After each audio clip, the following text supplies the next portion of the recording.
नमस्कार दोस्तों, केटी voice stories में आपका स्वागत है। आज की हमारी कहानी है सास भी कभी बहू थी का दूसरा और अंतिम भाग। धीरे धीरे घर में एक बदलाव आया। ज्योति के 2 बच्चे हो गए। अब वह जरा जिम्मेदार हो गई थी। हार कर सुमित्रा को फिर से गृहस्थी अपने जिम्मे लेनी पड़ी।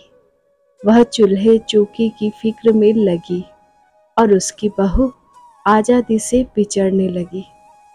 ज्योति ने एक किट्टी पार्टी ज्वाइन कर ली थी।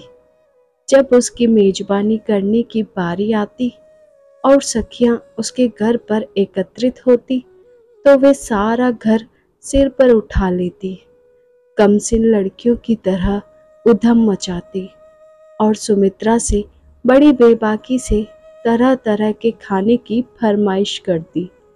शुरू शुरू में तो सुमित्रा को ये सब सुहाता था, पर शीघ्र ही वह उकता गई। उसे मन ही मन लगता कि कहीं कुछ गलत हो रहा है। उसका बेटा दिन भर अपने काम में व्यस्त है, बहू है कि वह अपनी मौज में मस्त है और सुमित्रा घर की समस्याओं को लेकर लस्त पस्त है। दिन पर दिन उसकी बहू शहजोर होती जा रही है और सुमित्रा मुंह खोलकर कुछ कह नहीं सकती। ज्योति की आदतें बड़ी अमीराना थी। उसकी सुबह उठते ही बेड टी पीने की आदत थी। अगर सुमित्रा न बनाए और नौकर न हो तो यह काम झक मार कर उसके पति कुणाल को करना पड़ता था। इस बात से सुमित्रा को बड़ी कौफ्त होती थी। ऐसी भी क्या नवाबी है कि उठकर अपने लिए एक कप चाय भी न बना सके। वह नाक भौं सिकोड़ती हुई अपने पति को अपना टहलुआ बना डाला। यह भी खूब है, बहू होकर उसे घर भर की सेवा करनी चाहिए, पर यहाँ सारा घर उसकी ताबेदारी में जुटा रहता है। यह अच्छी उल्टी गंगा बह रही है। एक आध बार उसने ज्योति को प्यार से समझाने की कोशिश भी की। बहू, कितना अच्छा हो कि तुम सुबह सवेरे उठकर अपने पति को अपने हाथ से चाय बनाकर पिलाओ। चाहे घर में 1000 नौकर हो, पति को अपने पत्नी के हाथ की चाय ही अच्छी लगती है। माँ जी, यह मुझसे न होगा, ज्योति ने मुंह बनाकर कहा। मुझसे बहुत सवेरे उठा नहीं जाता। मुझे कोई बिस्तर पर ही चाय का प्याला पकड़ा दे तभी मेरी आँख खुलती है। चाहे घर में मेहमान भरे हो, चाहे कोई आए जाए, इससे ज्योति को कोई सरोकार नहीं था। उसका बंधा हुआ टाइम टेबल था। वह सुबह उठकर जॉगिंग करती या हेल्थ क्लब जाती, लंच तक सैर सपाटे करती, कभी ब्यूटी पार्लर जाती, कभी शॉपिंग करती। दोपहर में घर में उसकी सहेलियां इकट्ठी होती, ताश का अड्डा जमता।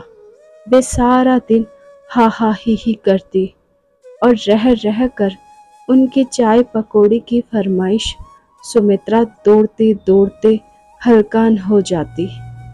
उसे अपने कामों के लिए जरा भी समय नहीं मिलता था।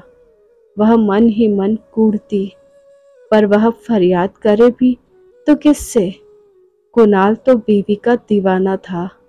वह उसके बारे में एक शब्द भी सुनने को तैयार न था। धीरे धीरे घर में एक बदलाव आया। ज्योति के 2 बच्चे हो गए। अब वह जरा जिम्मेदार हो गई थी।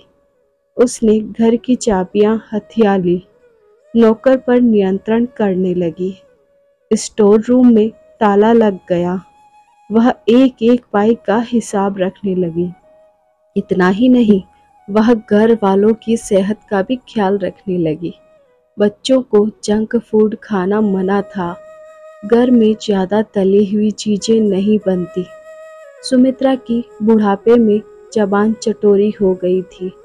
उसका मन मिठाई वगैरह खाने का करता, पर ऐसी चीज़ें घर में लाना मना था।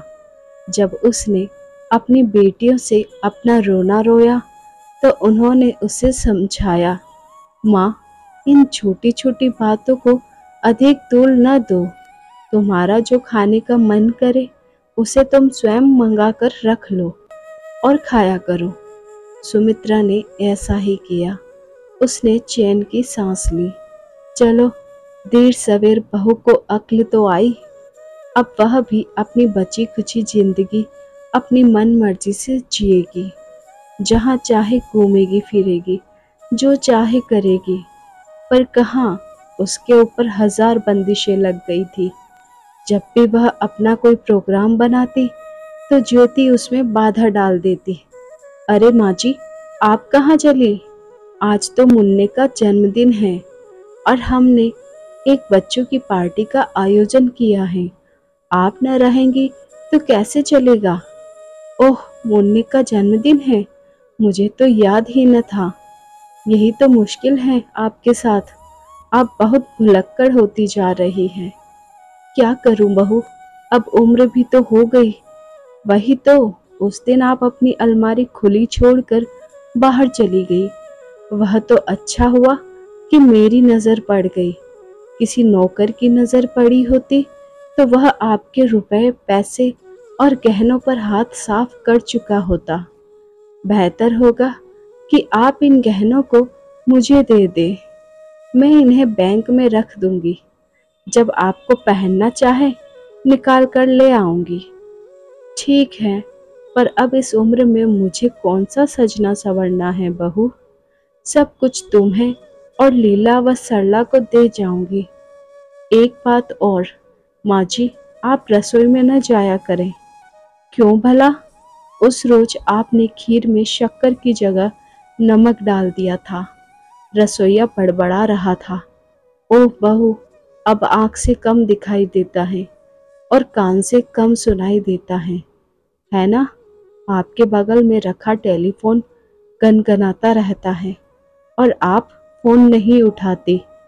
हाँ माँ, कुणाल कहता है, पता नहीं तुम्हें दिन पर दिन क्या होता जा रहा है।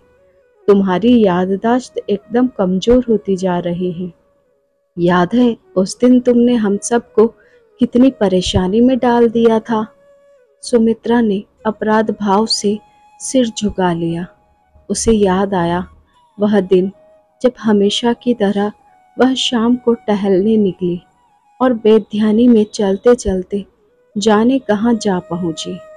उसने चारों तरफ देखा तो जगह बिल्कुल अनजानी लगी। उसके मन में डर बैठ गया। अब वह घर कैसे पहुंचेगी? वह रास्ता भूल गई थी और चलते चलते बेहद थक भी गई थी। पास में ही एक चबूतरा दिखा।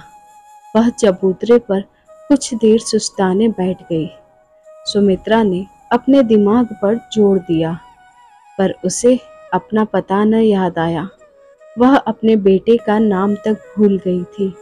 यह मुझे क्या हो गया? उसने घबरा कर सोचा। तभी वहां एक सज्जन आए। सुमित्रा को देखकर वे बोले, अरे माँ जी, आप यहाँ कहाँ?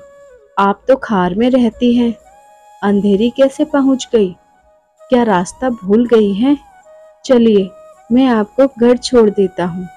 घर वाले सब चिंतित से बाहर खड़े थे। कुणाल उसे देखते ही बोला, माँ, तुम कहाँ चली गई थी? इतनी देर तक घर नहीं लौटी तो हम सबको फिक्र होने लगी। मैं अभी मोटर लेकर तुम्हें ढूंढने निकलने वाला था। बस आज से तुम्हारा अकेले बाहर जाना बंद। जब कहीं जाना हो तो साथ में किसी को ले लिया करो। कुणाल उसे डॉक्टर के पास ले गया। डॉक्टर ने सुमित्रा की जांच की तो कुणाल से बोला, आपकी माँ को अल्जाइमर्स की बीमारी है। जिस तरह बुढ़ापे में शरीर अशक्त हो जाता है, उसी तरह दिमाग की कोशिकाएं भी कमजोर हो जाती हैं। यह बीमारी लाइलाज है, पर जान को खतरा नहीं है। बस जरा एहतियात बरतना पड़ेगा। जाने कौन सी मरी बीमारी है जिसका आज तक नाम भी न सुना। सुमित्रा ने चिढ़कर सोचा। अब उसके बाहर आने जाने पर भी प्रतिबंध लग गया। सुमित्रा अब दिन भर अपने कमरे में बैठी रहती है, किसी को याद आ गया तो उसका खाना और नाश्ता उसके कमरे में ले आता है। अक्सर ऐसा होता है कि नौकर चाकर अपने काम में फंसे रहते हैं और उसके बारे में भूल जाते हैं। और तो और अब तो यह हाल है कि सुमित्रा स्वयं भूल जाती है कि उसने दिन का खाना खाया कि नहीं। अक्सर ऐसा होता है कि उसके पास तिपाई पर चाय की प्याली रखी रहती है और वह पीना भूल जाती है। सुमित्रा को आज लग रहा था कि सास बनकर भी उसमें कुछ बदलाव नहीं आया है। यह मुझे दिन पर दिन क्या होता जा रहा है। यह मन ही मन घबराती है। दिमाग पर एक धुंध सी छाई रहती है। जब धुंध कभी छटती है तो उसे एक एक बात याद आती है। उसे हठात याद आया कि एक बार ज्योति ने टमाटर का सूप बनाया था और उसे भी थोड़ा पीने को दिया। उसे उसका स्वाद बहुत अच्छा लगा। अरे बहू, थोड़ा और सूप मिलेगा क्या? उसने पुकार कर कहा। थोड़ी देर में रसोइया कप में उसके लिए सूप ले आया। सुमित्रा खुश हो गई। उसने एक घूंट पिया तो लगा कि इसका स्वाद कुछ अलग है।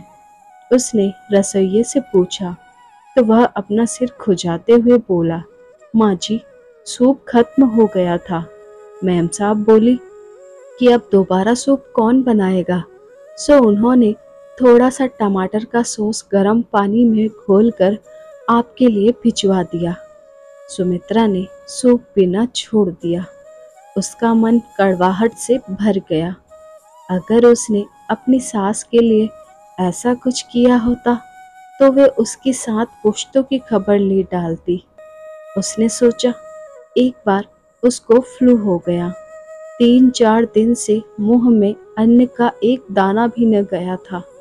उसे लगा कि थोड़ा सा गर्म दूध पिएंगी तो उसे फायदा पहुंचेगा। वह धीरे से पलंग से उठी, घसीटती हुई रसोई घर तक गई। बहू, एक प्याला दूध दे दो। इस समय वही पीकर सो जाऊंगी और कुछ खाने का मन नहीं कर रहा। दूध? ज्योति मानो आसमान से घिरी। ओहो माँ जी, इस समय तो घर में दूध की एक बूंद भी नहीं है। मैंने सारा दूध जमा दिया है दही के लिए। कहिए तो बाजार से मंगा दूं? नहीं, रहने दो, सुमित्रा बोली। वह वापस अपने कमरे में आई। क्या सबके जीवन में यही होता है? उसने मन ही मन कहा। वह हमेशा सोचती आई कि जब वह बहू से सास बन जाएगी तो उसका रवैया बदल जाएगा। वह अपनी बहू पर हुक्म चलाएगी और उसकी बहू दौड़ दौड़ कर उसका हुक्म बजा लाएगी। लेकिन यहाँ तो सब कुछ उल्टा हो रहा था। कहने को वह सास थी, पर उसके हाथ में घर की बागडोर न थी। उसकी एक न चलती थी। उसकी किसी को परवाह न थी। वह एक अदना सा इंसान थी। कुणाल के प्रिय कुत्ते टाइगर से भी गई बीती।